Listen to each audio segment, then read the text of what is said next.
प्रिय बच्चों, आज का प्रश्न है परमात्मा क्या है।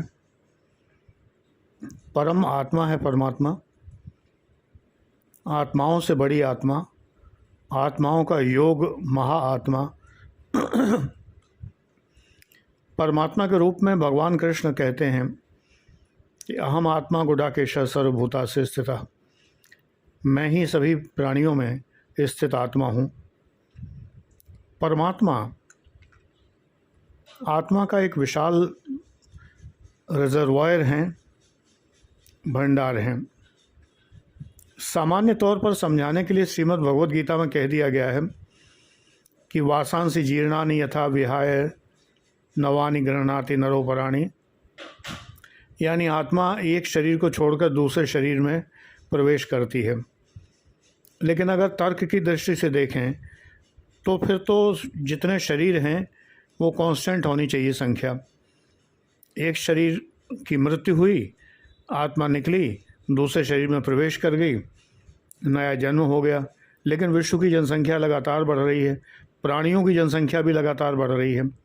केवल मनुष्यों की ही नहीं, प्राणियों की संख्या भी, कुछ एंडेंजर्ड हैं, कुछ समाप्त प्राय हो रहे हैं, वो अलग बात है। लेकिन total number of bodies is not constant. पूरे ब्रह्मांड में जो शरीर हैं उनकी संख्या लगातार बढ़ रही है।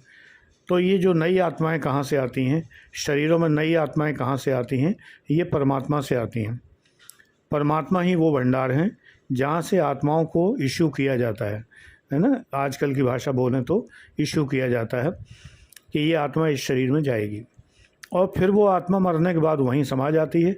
वहाँ से फिर वो कहाँ जाती है वो अलग बात है, क्योंकि आत्मा का ऐसा नहीं है कि सीधे आत्मा शरीर से निकली और किसी और शरीर में प्रवेश कर गई। पहले वो परम ब्रह्म में समाती है, परमेश्वर में समाती है, परमात्मा में समाती है, फिर उसके बाद वहाँ से किसी और शरीर के लिए जारी की जाती है, इशू की जाती है। इस प्रकार से सिस्टम होता है, तभी तो संख्या बढ़ती जा रही है लगातार। परमात्मा और परम ब्रह्म में कोई कन्फ्यूज़न ना हो। जब दर्शन शास्त्र का उदय हुआ तो परम ब्रह्म शब्द आया, तो परमात्मा या परमेश्वर की जगह पर परम ब्रह्म शब्द प्रयोग होने लगा। परम ब्रह्म एक शक्ति है, परम ब्रह्म जो है वो शक्ति है, और उस शक्ति का जो कार्य रूप है, एग्जीक्यूटिव फॉर्म है, वो परमात्मा है।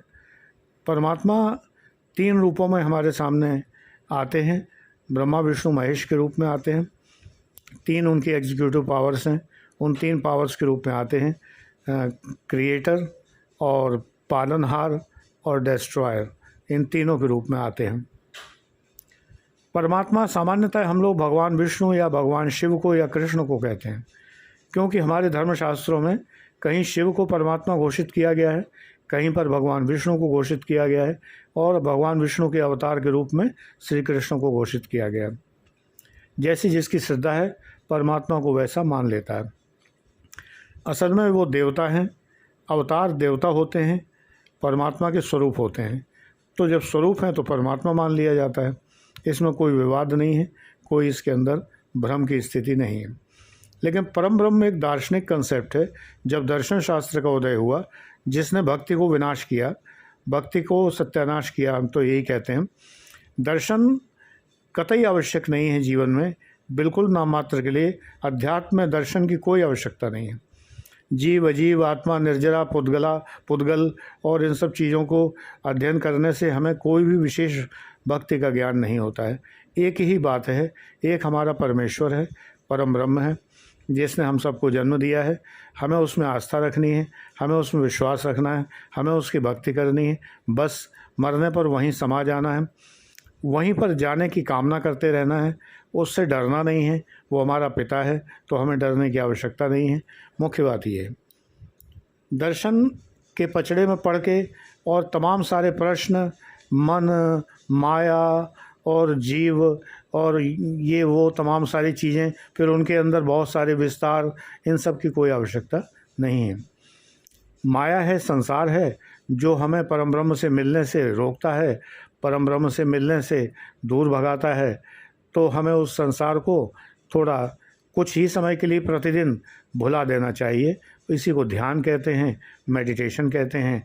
ध्यान हटाओ संसार से तो ध्यान लगेगा परमात्मा में। सीधा साधा सूत्र है ध्यान लगाने का, तो वो परमात्मा है। परमात्मा का नाम जब प्रत्येक क्षण हमें करना चाहिए, हर क्षण हमें हे ईश्वर आपको धन्यवाद है, हे ईश्वर आप सब अच्छा करेंगे, हे ईश्वर आप मेरे जीवन में रहें, हे ईश्वर आप मेरे परिवार की रक्षा करें, हे ईश्वर ये, हे ईश्वर वो। तो हमें ईश्वर को अपने मस्तिष्क में रखना चाहिए, तो हम बुरे काम करेंगे नहीं। हे ईश्वर ये कार्य आपको समर्पित है, हे ईश्वर मैं भोजन करने जा रहा हूँ, ये भोजन आपको समर्पित है, ये आप ही की कृपा से मुझे प्राप्त हुआ है, तो हम गलत भोजन नहीं करेंगे। हे ईश्वर मैं ये कार्य करने जा रहा हूँ, तो ये आपको समर्पित है। अब ऐसे में सोचिए कि अगर आप गलत कार्य करने जा रहे हैं तो ईश्वर को समर्पित कर ही नहीं सकते। हे ईश्वर मैं जेब काटने जा रहा हूँ, हे ईश्वर मैं लूटने जा रहा हूँ, हे ईश्वर मैं हत्या करने जा रहा हूँ, ये आपको समर्पित है। इस प्रवृत्ति के लोग ईश्वर का नाम भी नहीं ले सकते, नाम उनके ज़बान पे आएगा ही नहीं। ये तो परम राक्षस किस्म के लोग हैं जो लोग इस प्रकार के हैं, हत्यारे हैं, डकैत हैं, उचक्के हैं, ये सब लोग जितने भी हैं जो चीटिंग करते हैं, ठगते हैं लोगों को, इनके नाम से तो ईश्वर का नाम मुंह से निकलेगा ही नहीं। तो इसलिए यदि आपके मुंह से निकलता है तो आप बेहतर इंसान बनने लगते हैं। बेहतर इंसान बने रहने के लिए ज़रूरी है ईश्वर प्रतिक्षण आपके जीवन में हो, ईश्वर का स्मरण प्रतिक्षण आप करें, हर कार्य ईश्वर को समर्पित करें, हर बात ईश्वर को समर्पित करें। ईश्वर आपका कल्याण करेगा, ईश्वर आपका भला करेगा, ये बिल्कुल निश्चित बात है। 100% वही ईश्वर देवताओं के रूप में आप अपनाइए, विष्णु के रूप में अपनाइए, माँ दुर्गा के रूप में अपनाइए, भगवान कृष्ण के रूप में अपनाइए, या शिव के रूप में अपनाइए, कुछ भी। लेकिन शिवोहम कहना गलत है, अन्याय है, अपरिपक्वता है। आप शिव नहीं हो सकते, शिव शिव हैं, आप हैं, तो शिवोहम गलत है। ये अहम ब्रह्मास्मि या शिवोहम ये कहना हिंदू धर्म में कुफ्र की कंसेप्ट नहीं है, लेकिन अगर होती तो ये कुफ्र होना चाहिए था। हिंदू धर्म में भी ऐसे नियम होने चाहिए थे कि ये कहा जाता है कि आप जब ये कहते हैं कि आप ईश्वर हैं तो आप ये नहीं कह सकते, आप ईश्वर नहीं हो सकते। You can not be your creator, आप अपने क्रिएटर कैसे हो सकते हैं। कभी संसार में कभी सुना कि कोई अपना बाप खुद है, तो अपने बाप नहीं हो सकते, तो शिवोहम नहीं। अरे शिव शिव हैं, शिव की क्या बराबरी है। शिव ने पूरे ब्रह्मांड का विष पी लिया और संसार के कल्याण के लिए आप पीते हैं कभी आप ऐसा करते हैं। काहे बात के शिवोहम शिवोहम कहना बड़ा आसान है और शिवोहम का पाठ करना बड़ा आसान है, लेकिन शिव नहीं हो सकते आप। ये कुछ एक कंसेप्ट्स हैं, शिवोहम की चली हुई है, लेकिन विष्णु हम कोई भी नहीं कहता, विष्णु हम कोई नहीं कहता, कृष्ण हम कोई नहीं कहता, लेकिन शिवोहम। और ऊपर से अहम ब्रह्मास्मि, मैं ब्रह्म हूँ, ये लोग ये सबके ऊपर निकल गए, सबके बाप हो गए। अहम ब्रह्मास्मि, मैं ब्रह्म हूँ। भाई काहे बात के तुम ब्रह्म हो, क्या क्रिएट किया आज दिन तक, कुछ भी तो क्रिएट किए नहीं होता। काहे बात के ब्रह्म हैं आप, कुछ क्रिएट करके दिखाइए, किस बात के ब्रह्म हैं। ये सब गलत बातें हैं, नॉनसेंस बातें हैं बिल्कुल। मैं मन नहीं हूँ, मैं शरीर नहीं हूँ। ईशा योग वाले बाबा जी कहते हैं मैं मन नहीं हूँ, मैं शरीर नहीं हूँ। भाई आप मन नहीं है, शरीर नहीं है, बिना एनेस्थीसिया के एक दांत निकलवा के दिखवा दीजिए, मैं बिल्कुल ही पूरा प्रेस कॉन्फ्रेंस आयोजित करवा दूंगा और मुफ्त निकलवा दूंगा, पैसे मैं दे दूंगा। चलिए आप निकलवाइए, एक दांत निकलवा दीजिए। चूँकि आप मन नहीं हैं, आप शरीर नहीं हैं, आप तो आत्मा हैं। जब आप आत्मा हैं तो कोई ब्रह्मा कुमारी जो हैं वो अपना दांत निकलवा दें बिना एनेस्थीसिया लगवाए। मैं चुनौती देता हूँ इस बात की, तब समझ में आ जाएगा कि हाँ अरे भैया रहने दो, मैं तो शरीर हूँ, मैं शरीर हूँ, मैं शरीर हूँ, तब शरीर हो जाएंगे।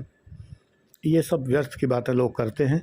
सीधी सादी बात यह है कि आप साक्षात शरीर हैं, आप साक्षात मन हैं, और मन से ही आप पहचाने जाते हैं, जाने जाते हैं।